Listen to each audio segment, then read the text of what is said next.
অনেক হুজুর জর্দা খান, খিতাল লাগি খান আপনারা, ইতা বালা না, ইতা সারি দাও। জর্দা খাওয়া কি জায়েজ? আপনার মতামত কি? ডক্টর জাকির নায়েকের লেকচার শুনেছিলাম জর্দা তামাক খাওয়া যাবে না, আপনার মতামত জানতে চাই। জি, ডক্টর জাকির নায়েক ঠিকই বলেছেন, জর্দা তামাক খাওয়া যাবে না।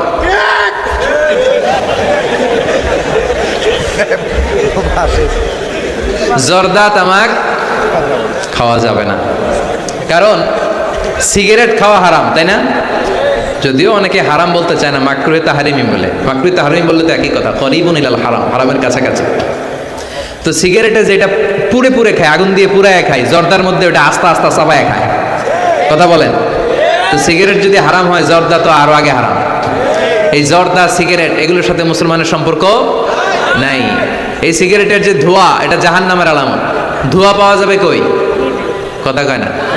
জাহান্নামে থাকবে আগুন। সিগারেট খেতে কি লাগে? আগুন খায়, আগুন পেটের ভিতরে ঢুকে, আছে না নাই? পৃথিবীতে সিগারেটটা এমন একটা খাবার, এই একটা খাবারই শুধু টয়লেটে বসে খাওয়া যায়। কথা খুব কা, তাই না? সিগারেট ছাড়া কোনো জিনিস কেউ কোনোদিন টয়লেটে বসে খায় না, শুধু সিগারেটই খায়। আবার সিগারেট হয় টোবাকো প্ল্যান্টস থেকে, মানে তামাক পাতা থেকে। তামাক গাছ আসেনি এখানে? তামাক গাছ যেখানে চাষ করে ওইখানে কোনো বেড়া দেওয়া লাগে না, ওটা ছাগলও খায় না। ছাগলেও খায় না, ছাগলেও মুখ দেয় না। তো যেটা ছাগলে খায় না, ওইটা আশরাফুল মাখলুকাত খেতে পারে? কথা বলেন। আচ্ছা, পৃথিবীর এইটাই একমাত্র পণ্য যে পণ্যের গায়ে এই পণ্যের বদনাম আর দুর্নাম লেখা থাকে। এটার গায়ে লেখা থাকে স্মোকিং কজেস ক্যান্সার, ধূমপান কর্কট রোগের কারণ, ধূমপান করলে ক্যান্সার রোগ হয়, আছে না নাই?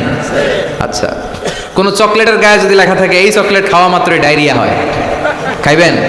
কমু তোরটা তুই খা, তোর ডায়রিয়া হোক। কথা বলেন। কেউ খাবো না, কারণ এইটার বদনাম লেখা এটার গায়ে, খামু কেন? কিন্তু সিগারেটের মধ্যে বদনাম লেখা থাকা সত্ত্বেও মানুষ ধোয়া করে খায়, আর জর্দার মধ্যে এটা আস্তা খায়। এই জন্য সিগারেটও খাওয়া যাবে না, জর্দাও খাওয়া যাবে। কোনো আলিম যদি খান, এটা ঠিক না। ওই ভাইকে বলবো আপনি ছেড়ে দেন, আস্তে আস্তে অভ্যাস করেন, পারবেন। একবারে ছাড়া যায় না। কথা বলেন। অনেক দিনের অভ্যাস। যে বেটা প্রতিদিন 10টা গোল্ড খায়, কয়টা পরে কালকে যদি ছাড়তেই হবে, ওকে আমার মাইরা ফেলান, আমি মরে যাব, তারপরে ছাড়তে পারবো না। ওরে খাইতে দিতে হবে। কি দিতে হবে? ওরে কমায় কমায় খাইতে দিতে হবে। ওরে বলতে হবে কালকের থেকে 9টা করে খান।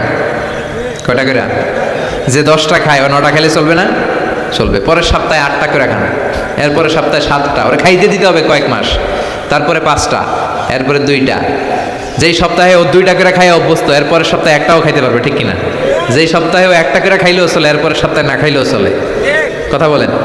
এই যে মদ হারাম হয়েছে গ্রাজুয়ালি, প্রথমে বলছে এটার মধ্যে কিছু উপকার আছে, ক্ষতি আছে, তবে উপকারের চেয়ে ক্ষতি বেশি। ইসমুহুমা আকবারু মিন নাফআইহিমা।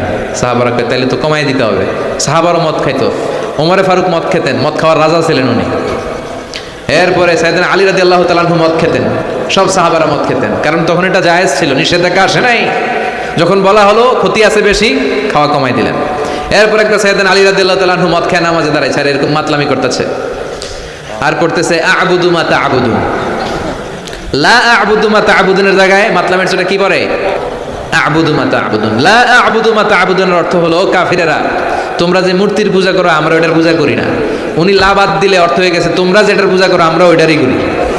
ভেজাল আছে না নাই? এখন নামাজের পরে সবাই যে ধরছে বিষ্ণুনবীরে, দেখেন আপনার জামাই কি করছে। তখন আয়াত নাজিল হলো, লা তাকরাবুস সালাতা ওয়া আনতুম সুকারা। মদ খাইও, তবে মদ খাইয়া নামাজে দাঁড়ায়ও। তখন 5টা টাইমে মদ খাওয়া নিষেধ হয়ে গেল, কারণ নামাজ কয় ওয়াক্ত? 5 ওয়াক্ত খাইতে পারে না, রাতে ঘুমানোর আগে একটু খায়। এরপরে আল্লাহ ইন্নামাল খামরু ওয়াল মাইসির ওয়াল আনসাব ওয়াল আজলাম রিজসুম মিন আমালিশ শাইতান ফাজতানিবুহু। এরপর চিরকালের জন্য মদ জু আল্লাহ হারাম করে দিলেন। আল্লাহ একবারে হারাম করলে ভয়ঙ্কর অবস্থা হতো, আল্লাহ ধীরে ধীরে হারাম করলেন। তো যারা এই জর্দা সিগারেট খান, তারা আস্তে আস্তে